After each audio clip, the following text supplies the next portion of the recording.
Bet. CMF Gutta, what's the deal? What up, though? Shit, not much, man. How you been? All right, man. So good to hear it. Shit, so this your first time on the Timeline podcast. Let's just start it off. Let everybody know where you from and what was your childhood like growing up. I'm from the west side, Detroit, Michigan, Joy Road. Okay. Somewhere everywhere. Okay. All right, so first, just let me know what is CMF or what does it stand for? Stands for crazy motherfucker. Okay. Nah, I was just playing. Nah, it's Circle My Family. CMF Almighty. You know, 3-letter gang. Okay. All right, and then is that something like you? How long you been CMF? Like, shit. Is that before rap or is that something that Before came rap, along with before rap? rap, Okay. Yeah, before rap. Okay. And you talked about on your album, Kelsi's son that you just dropped. You talked about being released 2 years ago and having to start over.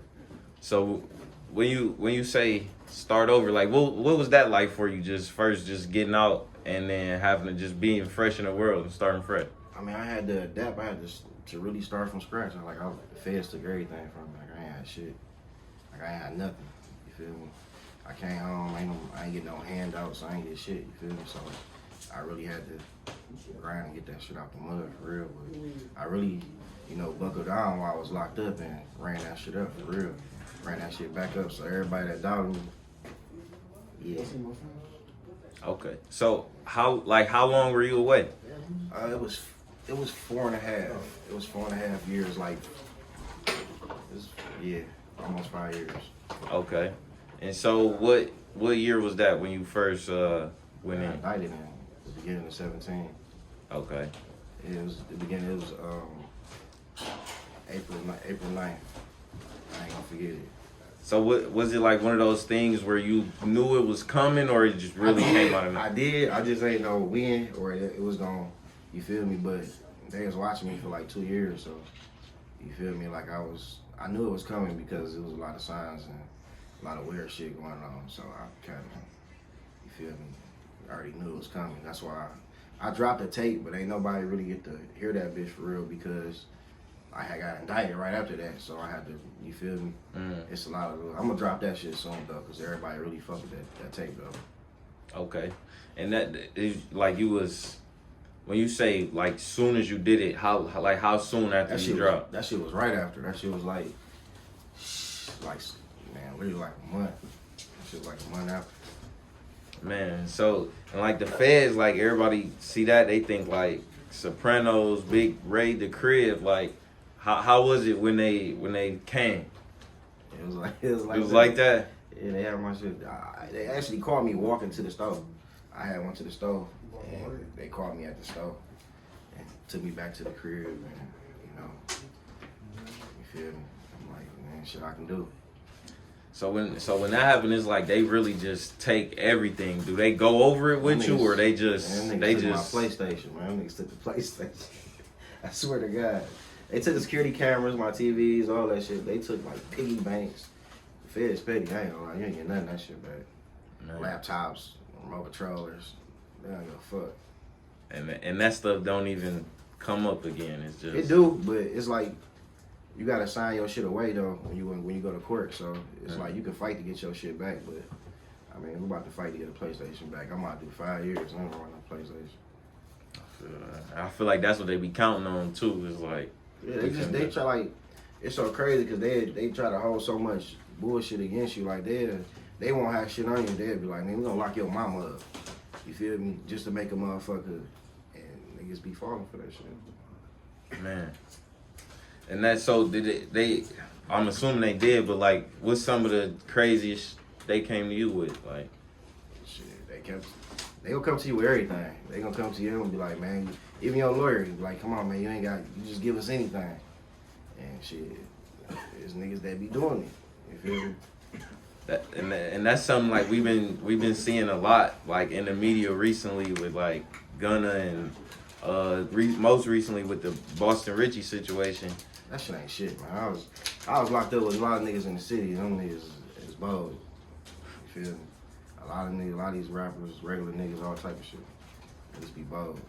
So it's definitely more common than people think. It is. Niggas gonna tell us to stay with some pussy or some, you know what I'm saying? Little shit they do, nigga will for sure. I believe it. Okay, and so like we live in Detroit, and it's like, you know, from the outside looking in, and not saying that it's not dangerous, but like from the outside looking in, people, you know, really just think of Detroit and they think it is a real dangerous city. How do you go about that? And like, cause you really live a rapper lifestyle, you got you feel me, you go out with your chains and all your jewelry. How do you handle that situation? You talking about first like somebody else? Like people that's not from here or me? You. I mean, I know how to carry myself, you feel me? Like I know how to, you feel me? I'm alright. You feel me? I know how to move. So do you feel like that's something that somebody from out of town couldn't, they shouldn't really do it the same way? Man, we can leave out this house right now and go to the store, nigga, whole life will change in 5 minutes. You feel me? Ain't no telling what the fuck happened. Going to the store. That's facts. Sure. Okay, you so ain't from here, don't come here. You don't never hear nobody tell me, I might go visit the D. You don't hear people saying that. That's facts. Anytime I have heard it, I've been like, what did you? It don't be Detroit, it be motherfucking Muskegon or something. Yeah. It don't be the city. Niggas is going to ski or some Flint, shit. It be some other where they don't be coming here. For sure.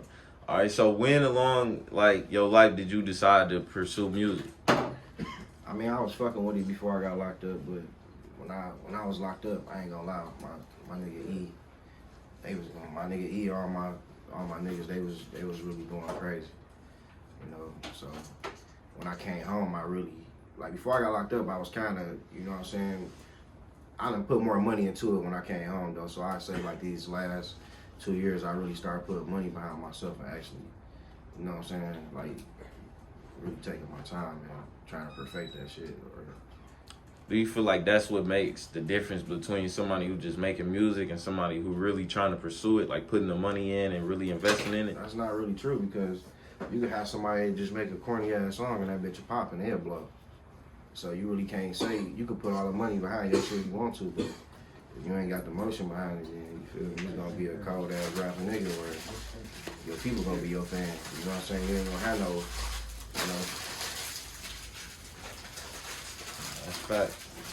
Okay, so when you first started, like how did you feel about the first songs that you was making? I came home, I thought them bitches was sweet. I thought I was doing something. Niggas was like, that ain't it, bro. It was like, you behind. I wasn't hip to all the new lingo and all the, you feel me? When I left, it was way different. Like it was niggas still wearing Robin jeans and shit. So, and that's something I even don't hear a lot. Like a lot of rappers don't have people around them that'll tell them like, no, this ain't the one. Or like, how important do you feel that is? And do you keep the people around you comfortable to no, we do feel that all what the they time. can say that? If that shit ain't fitting or me, I'm a picky nigga. So if I don't like it, I'm gonna trash it, or I'm just gonna redo it, or whatever the case may be. No, yeah, hell yeah. If I don't like it though, I ain't feel me. I don't get on everything either. So I don't be forcing myself to do shit. I feel that. So how would you describe your style of music? Talking shit. Like talking shit. Okay.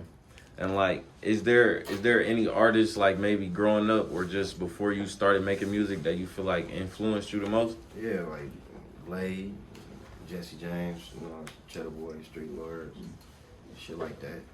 For real. I grew up listening to all Detroit. I didn't really listen to industry shit. Okay. I was listening to a lot of Blade, for real.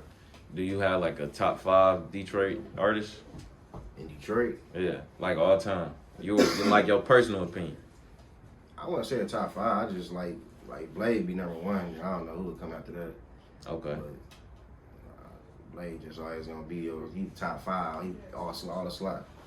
Like everybody else, you know, niggas, you feel me? But I ain't got no top 5. I feel that. Okay. So as far as you like Like I've been following you for a while, and you know you get booked and you do like a lot of performances. How do you feel? Like what's been like the most? What's your favorite place type or favorite type of venue to perform? The strip club straight, but I kind of burnt out on them. You tired of them begging assholes. For real, I like performing. I like it when it's just natural, like we just chilling. You feel me? It's like just everybody, the whole family. We just go somewhere and just be turning up and just being us, versus just going to a club and then you know what I'm saying. So. Yeah, I didn't talk to a lot of artists and they kind of feel like the strip club performances are a scam. Like how do you? Because first of all, they want to book you. They want to try to start it off. This is how they're gonna try to play you. They're gonna try to book you for $1,000, $1,500, $1,000, $800, whatever they're gonna start you off at, wherever they feel like it. They want you to bring fucking 100 people. You know what I'm saying? They gonna give you some ones. The ones gonna be probably $70, and each one they wanna pay you in ones. Then they want you to throw all this money back, and then all your niggas to throw money. You feel me? While you performing to support you. Then they want all your people to pay to get in the club. And then they want you to, you know, they want to act tight with the bottles, and this shit is weird as hell. Like they want to. That's why I tell them they gotta pay me. I bring my own ones. Fuck that. Because then 9 times out of 10, you gotta think. If you do the math, $70, they can book you for a band. $70, 3, 6, 9, 12, 15, 18, 21. That's $300 gone. You really only throwing $700. And they gonna be hounding you for that. Oh, he ain't throw no money, he tucked it. So they be tripping. They be tripping for sure. And then, like, is that something you had to learn? Like, did they get you a couple times in the beginning? Or it's been times like I be like one time something had happened in the club, so I ended up taking. I had like 1,500 in ones. I thought I had 1,500 in ones. So I get to the crib, I'm counting that shit up. That shit was like $900. So I'm like, damn, these niggas really. And then you know the strippers will put you here though too. The strippers that fuck, they'll put you here. They'll let you know like, man, I can feel money though. I can feel 100 ones, and you like, this ain't 100. This ain't 100 ones. You can feel that shit. You know when this shit short. That's crazy. All right, so how do you feel like you well, first I'd just like to say, yo, Kelsi Son, to me, I feel like that's your best project that you didn't put out yet. I've really been rocking with that one. How do you feel like the reception has been so far from it? That bitch been going up. And I really kind of, you know, mad right now because I shot my 2 singles, like the special freestyle and my intro. I shot it with somebody, and I guess they got some type of family issues going on right now, so they basically just hold my visuals. And I paid a lot of money for the video, so I'm trying to stay busy and shoot other shit and do other shit until I finally drop it. But I might end up having to shoot it over. But I'm probably gonna shoot. I look at my analytics and I know what I'm gonna shoot next, because I'm gonna see what the people like versus what I like, and if this song doing better than this song, I'm gonna shoot that. So that's how I go off the, you know what I'm saying, as far as the video choice.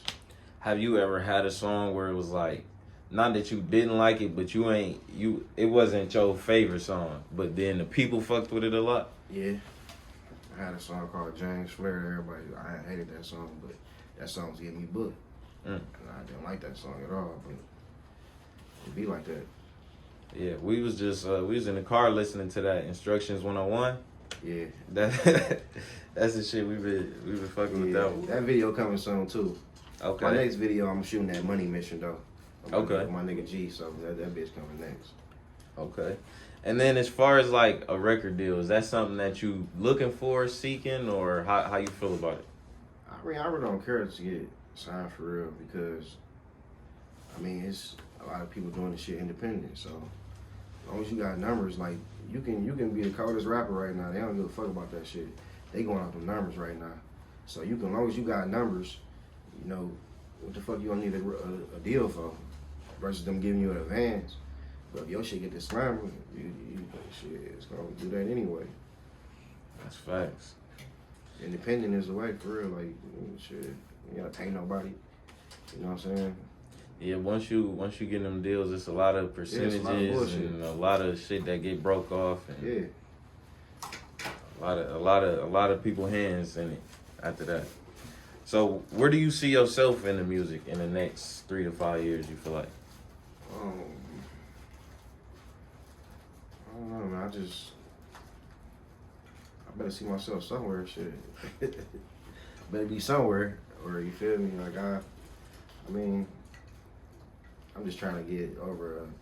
Once I get my city really, only then I can shoot somewhere else. You feel me?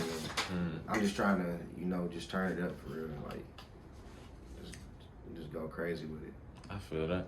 Is there anybody in the city that you've been like looking to work with that you haven't yet, or how do you?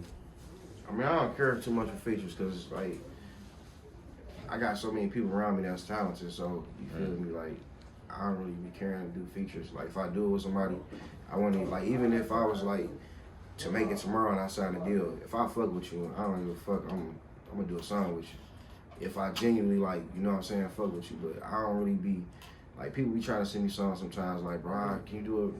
Let me hear it. If I don't like it, I ain't getting on it. And I tell them, and they be mad. Some people get mad for real.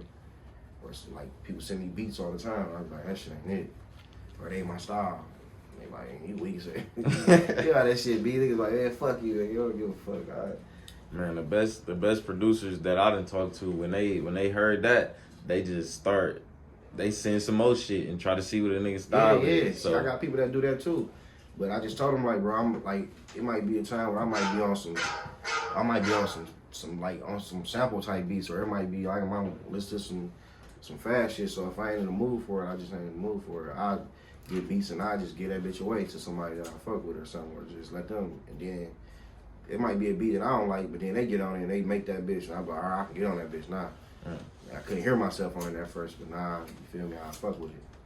Yeah, sometimes it take like the other person vision. My nigga, he do that shit a lot. Like, it be shit, I be like, that bitch ass. And he'd make it, I'd be like, all right, I jump on it.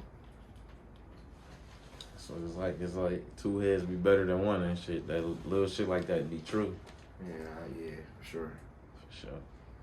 All right, so what do you feel like you got? What you got coming next? What you been working on? I know you said the videos. You waiting on that. Right now we working on a compilation CD for my man's little cousin, like my cousin too. My man's little cousin Mook. We dropping Mook World sometime next month. Right. Yeah, like next month. So that's what we've been working on that. So that's what's coming next. As far as me. Besides, I'm still working though. I probably made about 6-7 songs since I dropped my tape, so I've still been working, but we focused on that right now. Yeah, and it's been a lot of music coming out. How often are you in the studio these days? Studio in there. Yeah. Studio go where we go. Shit, wherever we go, that bitch there. So shit, it be times I stay over here at 3, 4, 5 in the morning and just fucking around. Shit.